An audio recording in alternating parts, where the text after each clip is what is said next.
Well, it's personal between me and you, and I'm going to do you some serious harm, you big stiff idiot. The Untouchable True School Sports Empire proudly presents something the boxing game's been missing. Hey, what's going on? It's your boy BT, and I came here to talk some boxing with the thousands of True School Sports subscribers. Now, happy August to everybody. This is the first video of August, and let me just tell you, man, I'm happy that it's August.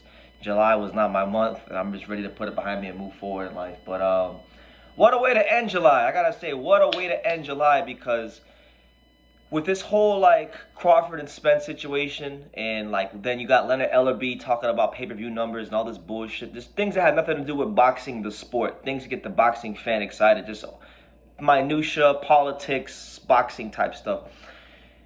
With all that type of stuff going on in boxing, I've really grown kind of disheartened in the month of July towards boxing. So this fight that took place this past Saturday between Isaac Chamberlain and Chris Billam-Smith for the cruiserweight, European title, it was just a great reminder of why I have this channel, why I've pumped out all these videos, and why I do what I do. Because this was a fight that was worth every second. This is a fight where you could genuinely say both men left it all in the ring, which I think can be very rare these days. You can watch a lot of fights at the top level of boxing, or at a good level of boxing, and both men don't quite leave all of themselves in the ring. But I think both these guys left all themselves in the ring. I mean, first and foremost, Chris Billam-Smith won the fight, and I'll get to him because he deserves his flowers. But let me start by talking about my friend, my buddy, my guy, Isaac Chamberlain, because this is a guy that went through a lot to get to this point, from having, promotional issues with Eddie Hearn, Greg Cohen. A lot of people made false promises to him in his career that they didn't come through on, and it delayed his career. Then, even when he got his career going, there were a lot of cruiserweights domestically in the UK that didn't want to fight him. I'm not going to say no names, but I just know some guys through some conversations that me and Isaac have had, that some guys didn't want to fight him, which is why this Chris Billam-Smith fight in Bournemouth took place in the first place. This fight wouldn't have happened if a fighter like Isaac Chamberlain didn't have the balls to take the fight in Chris Billam-Smith's hometown. So let's get that out the way first. Secondly, this was the biggest fight of his career since the Okoli fight. In the Okoli fight, Isaac Chamberlain did not show up, really. It was a horrible performance and a horrible fight. Both of them really performed pretty bad in that fight, but he lost the fight, so it looked bad on him. He went through a lot from then to now. And this, even though he lost the fight, this fight was a lot different to the Okoli fight, because in this fight we saw a more explosive Isaac Chamberlain. We saw a guy that hurt Chris Billam-Smith in the second round. And the most telling thing about Isaac, I want people to really, if you don't get nothing else from this video, please take this with you. Isaac Chamberlain had a broken orbital bone in this fight. It was reported after the fight that he had a broken orbital bone. And if you look at a lot of these British fighters, Daniel Dubois, Billy Joe Saunders, Kell Brook, guys with bigger names who are obviously going to be looked at to be better than Isaac Chamberlain because they won world titles, or they're just promoted more. These guys all had broken orbital bones, and when push came to shove, the first thing they did was fold up, curl up in a ball, and quit. Okay, when Isaac Chamberlain got hurt with a broken orbital bone, he didn't quit. He didn't have these second thoughts about, oh well, this is my health on the line. He said, no. I know it comes with being a fighter. I'm not going to take this knee. I'm not going to have a dishonorable loss. I'm going to keep fighting on.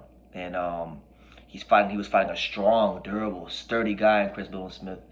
And he just continued to persevere and push on forward. So much so to the point that in the 12th round, he hurt Chris Billam-Smith again. And he had Chris Billam-Smith all the way out on his feet, hurt. He just hurt him a little bit too late, but he had him hurt. And it was a loss. He lost, and I was wrong about the fight, so I'll acknowledge these things. But it wasn't a loss to where like you could sit there and disparage Isaac or anything like that. When you lose a fight like that, your stock goes up and your reputation actually becomes enhanced. So he's got some things to work on. I would have liked to see him keep the fight more in the center of the ring.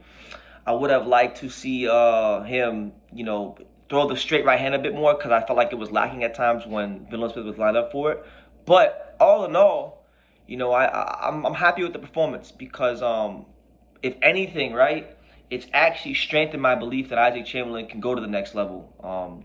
Now, with the orbital bone broken, we don't know how that's going to affect him. But I really do feel like he's got the character to go to the next level. If we look at, like, the Wadi Camacho fight, you know, he showed what he was made of in that fight when he dislocated his shoulder, popped it back in, went on to outbox Wadi. Then this fight, you know, he wasn't as consistent as I would have liked, but he showed enough, especially when things got tough. He didn't fold when things got hard for him, to where my belief in him has not wavered, and it's actually grown. So shout out to him, and I'm happy and I'm proud to call Isaac Chamberlain my friend, and he'll always be someone that I support.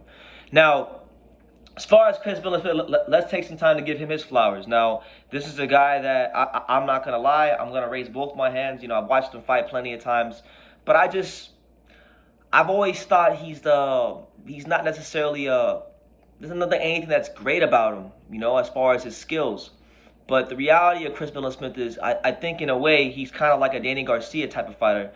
What I mean by that is, he's one of these guys that he's not necessarily great at anything, but he's good at everything. So, like, if you were to take his skill set and, you know, rate it on a scale of 1 to 10, he's going to be like a 7 in almost pretty much everywhere. He'll be a 7 everywhere. He won't be an 8 anywhere, but he won't be a 5 or a 4 anywhere. You know what I'm saying? So, very well-rounded fighter, knows who he is, fights within himself, and that's what he did. You know, Isaac Chamberlain hurt him early in the second round, had him hurt. I thought Isaac for a second was going to get him out of there, but he stayed composed, and he actually wound up hurting Isaac in the second round. That second round was one of the better rounds of 2022 for any fight. And he just did a good, methodical job of, like, being the naturally bigger guy, putting his weight, putting his size on Isaac Chamberlain, and pushing him back. You know, pushing him back, going to that body, trying to land that left hook as much as possible, because of the way Isaac likes to hold his hands. If you feint at Isaac, and Isaac bites on the feint, sometimes that right hand comes down, or he tries to parry it. And if you can time it right after the feint, you can throw a left hook around the guard of Isaac, and he was doing a lot of that as well. He just fought a very, very workmanlike performance. And like I said, he's not going to ooh you and ah you. You're not going to see the silky smooth, supreme boxing skills that you will of some other fighters. But one thing he's going to do is he's going to get right on top of you. He's going to push you back, and he's going to go and try to hurt you. And that's pretty much what he did to Isaac. And I'm going to tell you this, Chris Billam-Smith, if he would have fought a lesser guy, a guy who had lesser character, a guy who was not as strong as Isaac Chamberlain, that guy would have got stopped that night. But he didn't, and all credit goes to Isaac. As far as Chris Billam-Smith, a lot of people are wondering, like, can Chris Billam-Smith fight at the world level? Is he ready for a world title shot? Is he good enough to fight at the world level? And a lot of people have been disparaging him, saying, like, well, he struggled with Isaac Chamberlain, so, you know, he's definitely not a world level fighter. But that's not the truth. The reality is, look, Chris Billam-Smith is ranked #1 in the WBO. He's not going to get a shot at Lawrence Okolie, I don't think, because they're gym mates. I don't think they're going to fight each other. That's just my opinion. He's 3 in the IBF. The most likely scenario, if the cards are right, is maybe he probably fights J.O. Pataya. Now, J.O. Pataya, he's a stronger, slicker. He's a slicker fighter than Isaac Chamberlain. His defense is tighter, but he got his jaw broken in 2 places, and he's a southpaw, and he can punch a little bit. That'll be a very interesting style clash. I feel like Chris Billam-Smith will have the strength and the style to really give Opataya some problems in the back half of the fight if Opataya can't hurt him. But I like that fight. There's that fight because he's ranked #3 in the IBF, and they're talking about the winner of this fight fighting Opataya next. So, you know, and then he's ranked #8 in the WBC. So him against Makabu, I think right now, if he were to fight Makabu, I think he would beat Makabu, because I think Makabu is a shot fighter. I think anybody who gets a world title shot at Makabu is gonna have a good chance to beat him, because he's a shot fighter. His punching power isn't what it used to be. And Chris Billam-Smith is a very strong, sturdy guy at a good stage of his career. And more so than that, he's gotten a lot of good experience, because he's gotten to fight the guys domestically who are at the top level and get the right fights to build them. So just again, I can't say anything bad about Chris Billam-Smith. You know, apparently he only had a 5-week camp because of his newborn baby. So congratulations to him on that, and way to be a professional, way to get the job done under any circumstances, because that's what a man does. But ultimately, look, all I can say is this. I was just so happy and so pleased to watch this fight. I had a great time watching it. It really did remind me why I love boxing. And I was always an Isaac Chamberlain fan even before I knew Isaac. And I've always, I never had anything bad against Chris Billam-Smith, but now I can legitimately say I'm a Chris Billam-Smith fan. The guy is the guy is good. Guy's good, and he comes to fight every time out, and you can't knock a guy that's consistent like him. And I hope he goes on to win a world title because he's a hell of a fighter. And look, what's crazy about this fight is that Isaac Chamberlain, apparently this is Isaac Chamberlain's 12th round, which for some reason I never put together. It was his first 12-round fight. So you look at things like that. You look at the positives of the fight from Isaac. Some things he does need to tighten up on. I just think for him he needs a little bit more seasoning.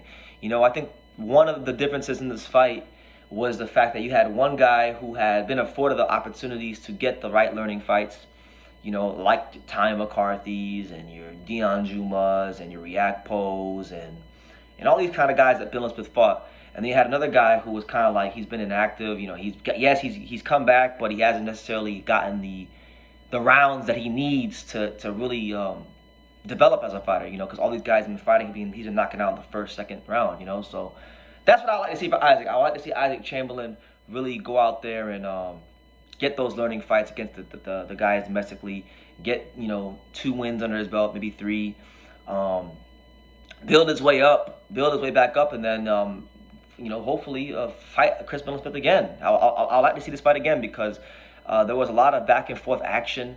I think the fight was closer than the judges scored, because the judges scored at 117, 111. I actually want to give Isaac 4 rounds.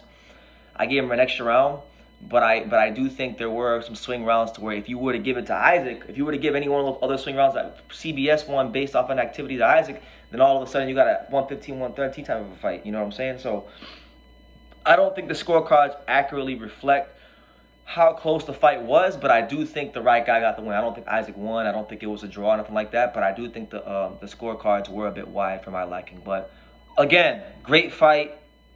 Shout out to Chris Billam-Smith, one of Bournemouth's very own, one of the guys that really is, he's flying the flag high for his city. And when you come from a town like Bournemouth that's not known for boxing, it can make things a little bit harder for you to move forward and press forward. But he's doing his thing, and much respect to him.